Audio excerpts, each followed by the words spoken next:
ನಮಸ್ಕಾರ ಎಲ್ರಿಗೂ. ಸೊ ನೀವು ಕಾಮನ್ ಆಗಿ ಒಮೇಜ್ ಟ್ಯಾಬ್ಲೆಟ್ ಬಗ್ಗೆ ಕೇಳ್ತೀರಿ.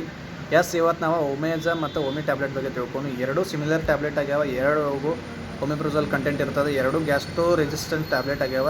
ಸೊ ಎರಡೂ ಒಮಿಪ್ರೊಸಲ್ 20 mg ಸಿಗುತ್ತೆ. ಇದು ಅಲ್ಕೆಮ್ ಕಂಪ್ನಿದು ಬರುತ್ತೆ. ಒಮಿ ಅಂತೇಳಿ ಇದು ನಮ್ಮ ಜನರಿಕ್ ಕಂಪ್ನಿ ಬರುತ್ತೆ. ಒಮಿ ಎರಡರಲ್ಲಿಯೂ ಮಾಲಿಕ್ಯೂಲ್ ಪರ್ಸೆಂಟೇಜ್ ಸೇಮ್. ಒಮಿಪ್ರೊಸಲ್ 20 mg ಇರ್ತದೆ. ಇದು ನಿಮಗೆ ಪಿತ್ತ, ಹೊಟ್ಟೆ ನೋವು, ಹೊಟ್ಟೆಯಲ್ಲಿ ಉರಿ, ಎದೆಯಲ್ಲಿ ಉರಿ, ಹೊಟ್ಟೆಯಲ್ಲಿ ಸಂಕಟ ಮತ್ತು ಹೊಟ್ಟೆಯಲ್ಲಿ ಹುಣ್ಣಾಗಿದ್ರೆ ಈ ಟ್ಯಾಬ್ಲೆಟ್ ನಾವು ತೊಗೋತೀವಿ. ಸೊ ಯೂಶ್ವಲಿ ಅದು ಖಾಲಿ ಹೊಟ್ಟೆಲೇ ತೊಗೋಬೇಕು. ಈಗ ಕಸ್ಟಮರ್ಸ್ ಕೇಳ್ತಿರ್ತಾರೆ, ಈಗ ಎಷ್ಟು ಚಹಾ ಕುಡಿದೀವಿ ತೊಗೊಂಡ್ರೆ ನಡೀತದೆ ಅಂತ. ಇಲ್ಲ, ಆಲ್ಮೋಸ್ಟ್ ಇದನ್ನು ಖಾಲಿ ಹೊಟ್ಟೆಲೇ ಎಷ್ಟು ತೊಗೋತೀರಿ ಅಷ್ಟು ಬೇಗ ಕೆಲಸ ಮಾಡ್ತದೆ. ಇದನ್ನು ಆಲ್ಮೋಸ್ಟ್ ಬೆಳಗ್ಗೆ ಎದ್ದ ಮೇಲೆ ಖಾಲಿ ಹೊಟ್ಟೆಲೇ ತೊಗೊಂಡ್ರೆ ಒಳ್ಳೆಯದು. ನೀವು ಯಾವುದೇ ಅಸಿಡಿಟಿ ಸಂಬಂಧಪಟ್ಟ ಟ್ಯಾಬ್ಲೆಟ್ ತೊಗೋಬೇಕಾದ್ರೂ ಅಟ್ಲೀಸ್ಟ್ 1 hour ನಿಮ್ಮ ಹೊಟ್ಟೆ ಖಾಲಿ ಇರಬೇಕು. ಆವಾಗಲೇ ಈ ಟ್ಯಾಬ್ಲೆಟ್ ಕೆಲಸ ಆಗ್ತದೆ. ನಮಸ್ಕಾರ ರೀ.